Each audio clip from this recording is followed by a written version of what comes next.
going to keep going through this. I'm going through this book on leadership, and it's teaching about people skills. People skills is it, man. How good are you at getting along with people? How good are you at attracting people? How good are you at retaining people? That's what this business is about. I said it last week that we need to be praying for people with good people skills. We pray for all kinds of things. You need to be praying for finding, attracting the right people into your business. One of the qualities that we look for is people with good people skills. It's amazing how Primerica has trained me from when I started to who I've become. All 100% credit to Primerica and the work that I've put in. I'll tell you guys a story. I've never told this story before. So during COVID, where were we all? Home. Okay? So we were home. And one of the businesses that took off during that time was Airbnb. Because a lot of people were working remotely, so they said, I want to work from San Diego, I want to work from here, I want to work from there. So my friend had this idea where he said, hey, in your apartment building, I'm going to lease apartments, and if you don't mind, because you live there and you're home and I know you have some free time, once in a while, can you just check in these guests?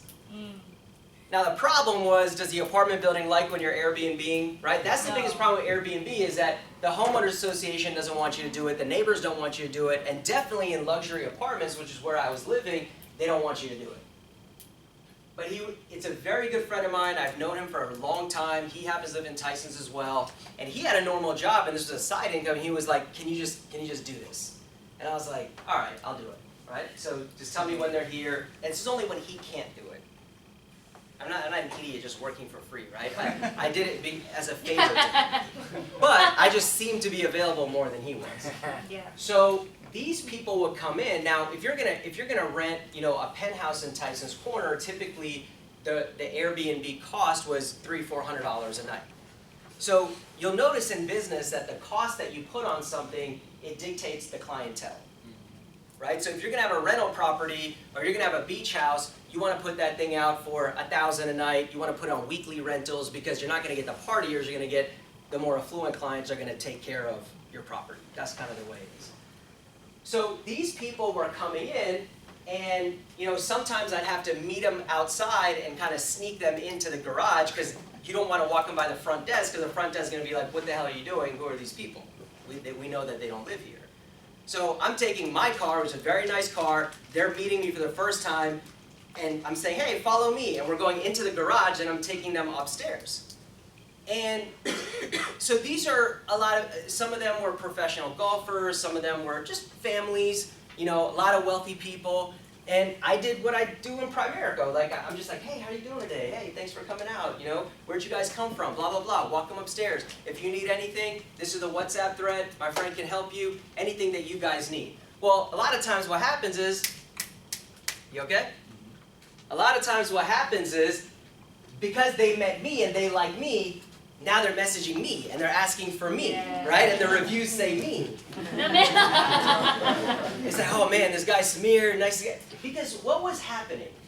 I just do what I do. I'm like, "Hey, if you guys need anything, this place it's not clean. Are you serious? That's unacceptable. You're gonna get it's not my money, right?" I'm like, "You're gonna get a refund." But the way that I was treating people, and then eventually, like, they got my WhatsApp.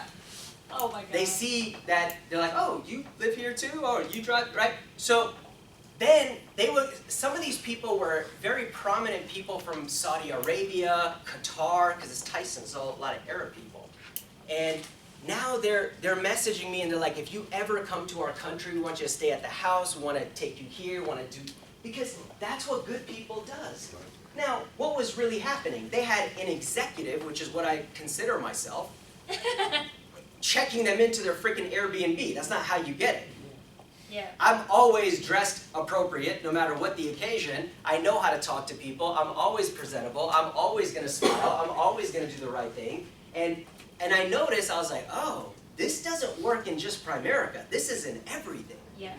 Like, if I own this, What kind of clients? You know, now I'm not interested, and it was a dumb business, and eventually the apartment found out, and everything shut down, and then you lose money and all that, right?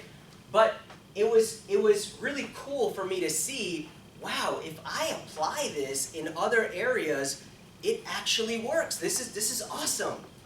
Because I'm not out there just like working, you know, like for other companies. I don't know what it would be like. I'm telling you, you are going to stand out. The way those people saw me, the way that they responded to me, the way that they followed up with me, it was incredible. And it's all because of people skills.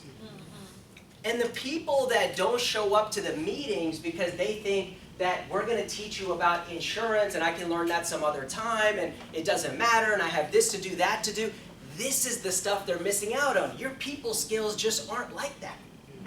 They're not. This is where you need to grow.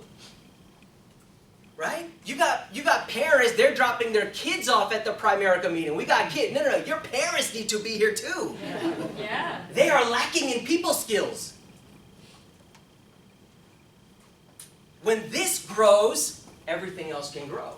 Okay? So let's go through this. I have a couple new chapters that I put in. Last time we talked about hurting people. I got actually good feedback on this, right? Now let's talk about the hammer principle. The hammer principle. So it says never use a hammer to swat a fly off someone's head. Whoa. So what are we saying here? Is that when there's a little issue, you don't want to completely overreact. A lot of this I saw in my parents. You know, I love my parents, awesome, right? I'm here because I'm never not going to be thankful, but they weren't reading books on parenting and people skills and all that, right? So I see a lot of the wrong things. I kind of saw them, you know, I think back. So number one, you want to get the total picture. This is what I learned between when I was your age to the age that I'm at right now, is I used to instantly react. You want to get the total picture.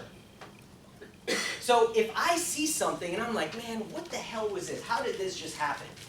I am going to call Xander and I'm going to say, tell me what just happened here. Right? Now I can assume that I know what happened and I can rip into him, or I can say, hey, tell me what happened here. You know what I've realized, because I take an inventory of, Rosalind, the conversations that I have, is that 99% of the time, what I thought and then what it turns out to be, I was wrong. Always listen to the whole thing. Just listen. Just get the whole picture, and then you are going to come across as a person with better composure, and you're not going to react. What do we say? You don't want a reaction, you want a response. A response is calculated. A reaction is not good. When you react to a medication, that's not a good sign. You want to respond. Do you come to conclusions long before the problem has been laid out before you? I had this issue. Other people have this issue. You got to, and then what happens, right? You were wrong, and then you just keep fighting because you're like, you know, you don't want to admit that you're wrong. You're making up another reason why you got mad, and it becomes this whole thing. This is a common occurrence for most of us who have strong personalities.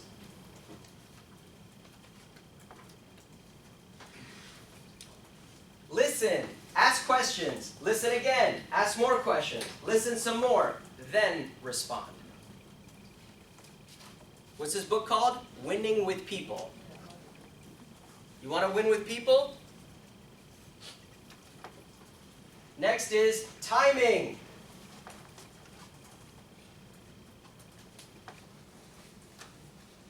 If the general doesn't order the attack at the right time, right? So this is what he says. Some people say it's what you do, not when you do it, that counts. And they say, no, that's not always true. If the general doesn't order the attack at the right time, the battle is lost. If the injured parent doesn't get the child to the hospital quickly enough, her life might be lost. If you don't apologize to someone when you've wronged them, the relationship might be lost. When you act is as important as taking the right action. Even knowing when not to act can be important. The real art of conversation is not only to say the right thing in the right place, but to leave unsaid the right thing. The real art of conversation is not only to say the right thing in the right place, but to leave unsaid the wrong thing at the tempting moment. Right? So someone is coming to you like, man, this is what I did, this is what happens, and this is what happened. You know, you're talking to them, you're coming up with a solution, and you want to be like, you know, you freaking do this all the time. Right? Like, this is the 10th time you cut.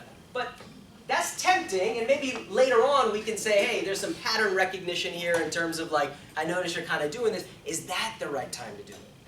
So we want to say things, when are you saying it? It doesn't mean you can never say it, but maybe that's not the right time.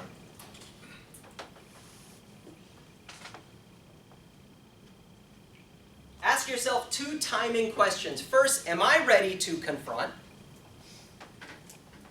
Meaning, have you done your homework? The second is harder. Is the other person ready to hear? So you just went through something, it's like, I just got to talk to you about it right now. No, you can wait a second. Maybe you're ready because you know what to say. Maybe they're not ready to hear yet. Right. It's huge, guys. Next is tone. This is big in sales, big in communication.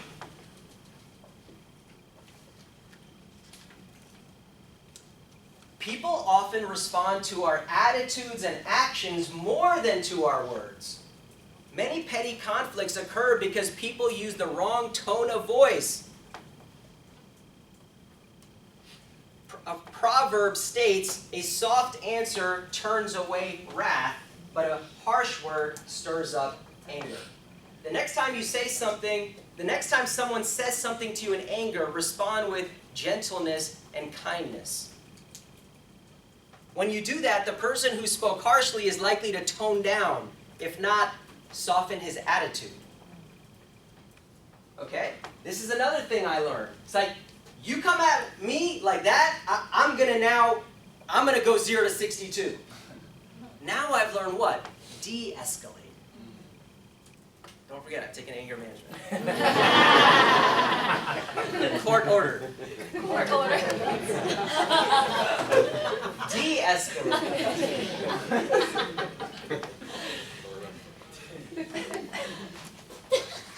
Court order, okay.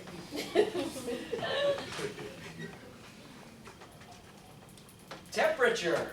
As tempers flare, people are prone to dropping bombs when using a slingshot will do, and that can cause a lot of troubles because of the size of the problem often changes based on how it's handled. Right? So something little happens and then you just blow up and now the problem blows up and you're just creating more problems for yourself and for that person and in that relationship. If the reaction is worse than the action, the problem usually increases. If the reaction is less than the action, the problem usually decreases. Let me tell you a story. This just sounds unbelievable. Josh got his car stolen 2 days ago. Oh, my God. Right? Oh, no. Now, I have these guys in like a nice apartment, they're living better than me, right? Like, beautiful building, luxury apartment, whatever, right? And Josh lives there, and he's parking his car in a really nice area. It's Reston. It's outside of Reston Town Center. This is just bad luck. Someone takes the car. Calls the cops. They say, yeah, we have a video. Someone literally took your car. Yeah. It's gone.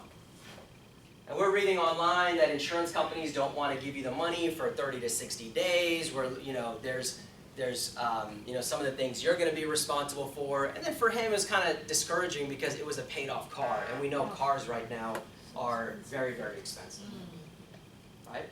And I said, he goes, dude, I would honestly be freaking out right now, but because of spending so much time with you, he said, I'm just going to stay calm. I feel really angry, but I'm just going to stay calm. What do you think that I should do? He's probably texting me, right? And I said, dude, you deserve to feel bad. This is really bad luck.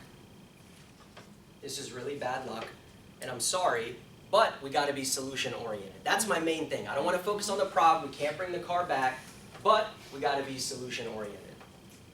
Now, he stayed very composed.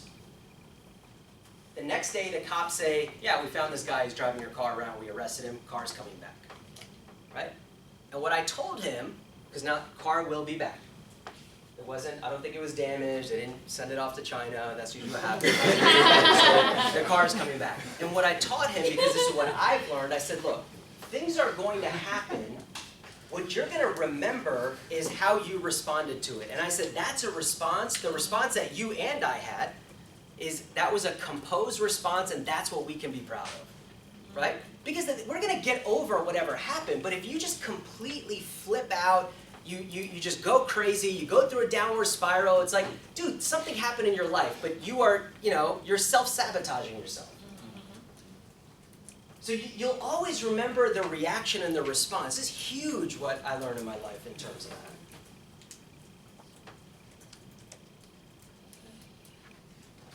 Ask yourself, is my reaction part of the problem?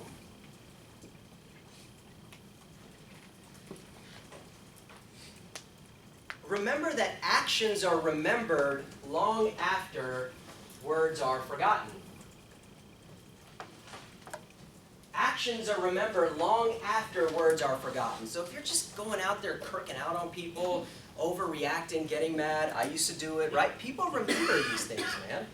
That's what they're going to remember. Not like what little thing happened, but how did you just completely blow up? You got to prevent from doing that. And never let the situation mean more than the relationship.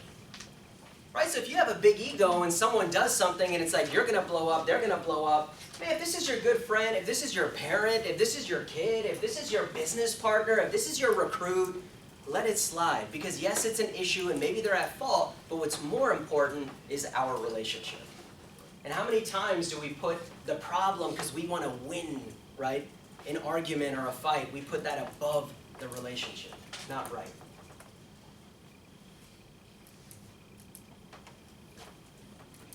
I think that's good. I'll go over that next week.